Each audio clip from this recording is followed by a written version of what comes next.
Hello and welcome to SUTV News for this Wednesday, April 10th, 2013. I'm Stephen Graves. Well, the heat has finally made its arrival here in Salisbury and students certainly took advantage of it. Temperatures rose higher than 85 degrees today, which is a sharp contrast to the chilly temps at this time last week. Sunbathing, volleyball playing, and frisbee throwing all took place today on the quad and courts like you see here in front of the St. Martin's Residence Hall. But the nice weather won't last long as it is expected to rain on Friday. And the Salisbury Student Government Association election results have finally come in. One of the issues the association is about to encounter is the sustainability fee, which is just passed. SUTV's Jesse Esposito is here for a rundown of the results and what they'll be up to while in office. SU students have voted. The 2013-2014 SGA Executive Board members have been finalized. President is Catherine Mooney. Executive Vice President is Michael Bankston. Vice President of University Affairs is Rachel Doyen.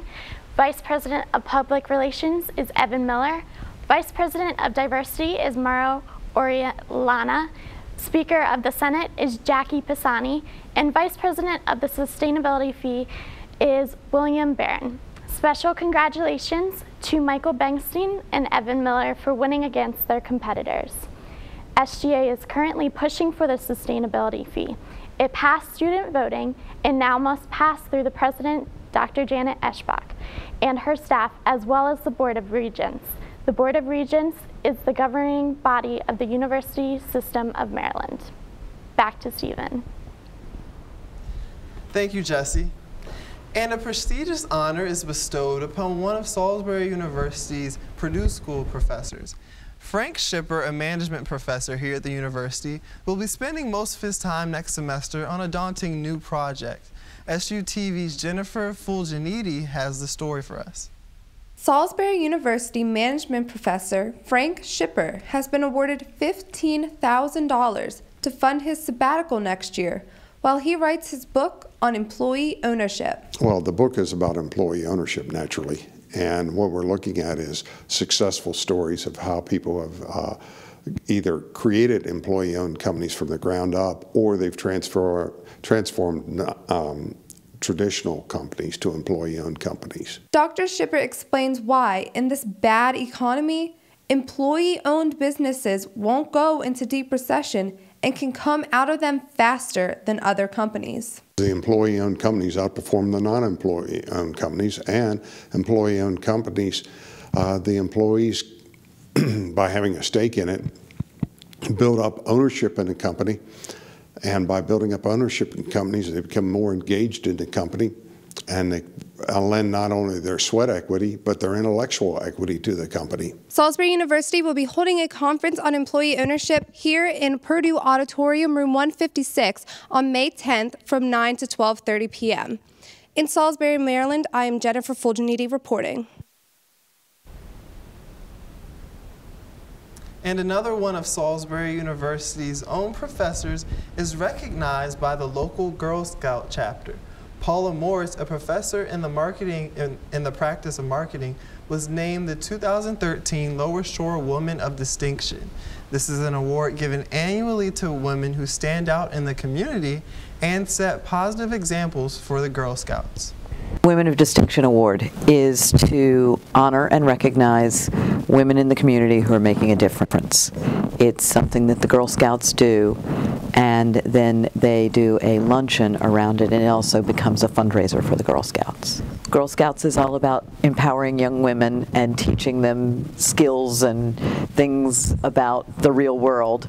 So they like to hold up some examples of, here are some women in the community who have been successful.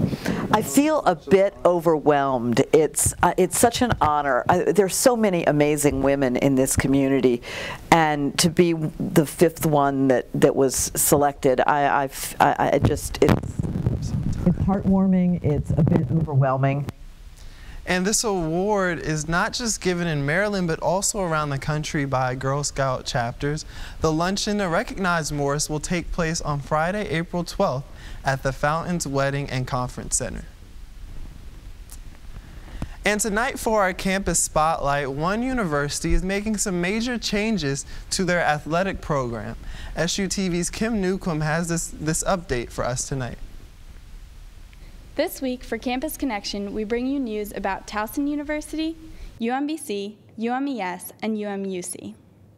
Yesterday, Towson University was given approval to construct a new women's softball stadium with a $2 million appropriation. This will improve the gender inequities at Towson University and help with the financial factors that have been a point of contention for the past 6 months. The baseball program that was eliminated in March will be self-sufficient by fall of 2015, but the school says that the discontinuation of men's soccer will still be necessary. And at UMBC, the Center for Aging Studies has received a $1.3 million grant for diabetes research. They will use the funding to assess the development of diabetes in older adults. Professors from the Department of Sociology and Anthropology are collaborating to do this research. And UMES has canceled their inaugural concert for the university's new president. This event originally included a performance by Maze featuring Frankie Beverly. Instead, the university will have a social gathering called The Finale on Saturday, April 20th that will feature a local entertainment group called On the Edge. The celebration is for the entire UMES family. Students, faculty, staff, and alumni are all welcome to attend this event. And UMUC has received $25,000 from Deloitte LLP for student scholarships. These will be available to students pursuing a Master of Science degree in either cybersecurity or cybersecurity policy for the fall 2013 semester. The competition to be awarded one of these scholarships will take place this spring. And tune in next week for more news about the other Maryland schools. This is Kim Newcomb for SUTV News. And one of the biggest events on campus, Relay for Life, arrives soon for students to creatively fundraise for cancer research. SUTV's Philippe Nunez caught up with the coordinators of Relay at a volleyball tournament to raise awareness yesterday afternoon. Sure. This week we're raising awareness for testicular cancer because our age group, college students, are affected by it between the ages of 20 and 34. May 3rd is Relay for Life this year. It's going to be on the intramural field. It's from 6 p.m. to 6 a.m. all night long. It's the largest co-ed sleepover. It is. Just so you know, hey guys! And at the event, we're going to be raising awareness, raising advocacy, educating the youth, and here at Salisbury University. And educating you about cancer as well.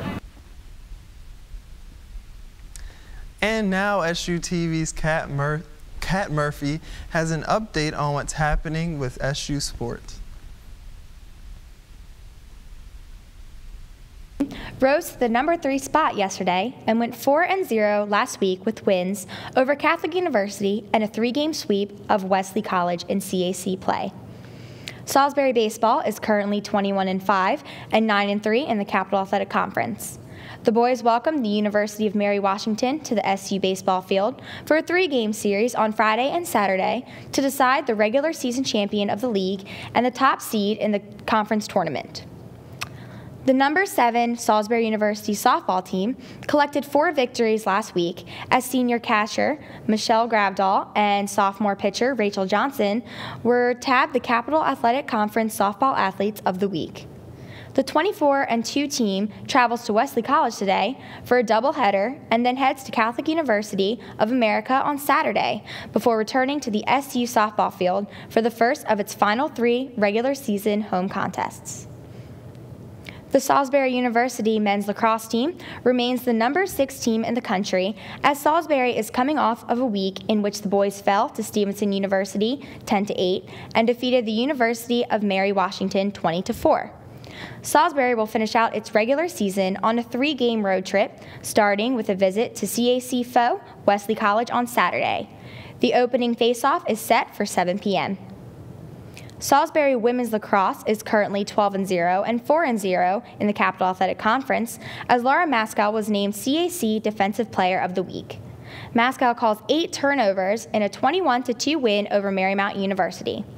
Yesterday, Salisbury defeated Wesley University with a final score of 20-2. That's all for your SU Sports Update. This is Kat Murphy for Salisbury Sports.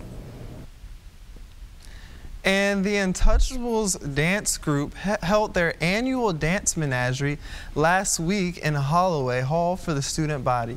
There are a myriad of dance styles presented, such as salsa, hip-hop, and lyrical. Special guests such as Alpha Phi Alpha and the Sigmas and Passion for Fashion all performed at this event also.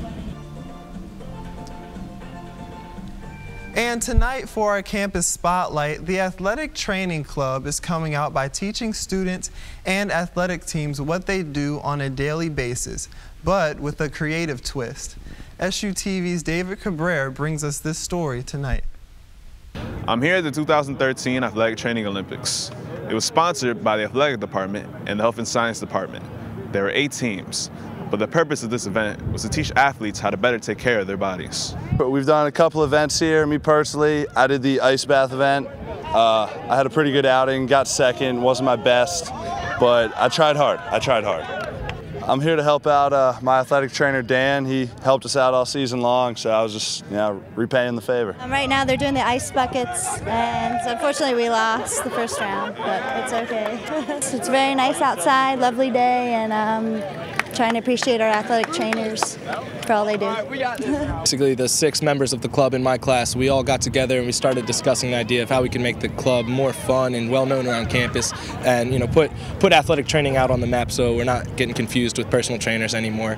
And just so happened that Athletic Training Month was March, so we thought this would be a good way to celebrate it. We wanted to learn a little bit too, because we know they work on us every day. So we figured we would come out and see what it's all about. We've learned more as athletes is what they do. They're not just water boys, but it definitely has shown us that they do more than what we just think.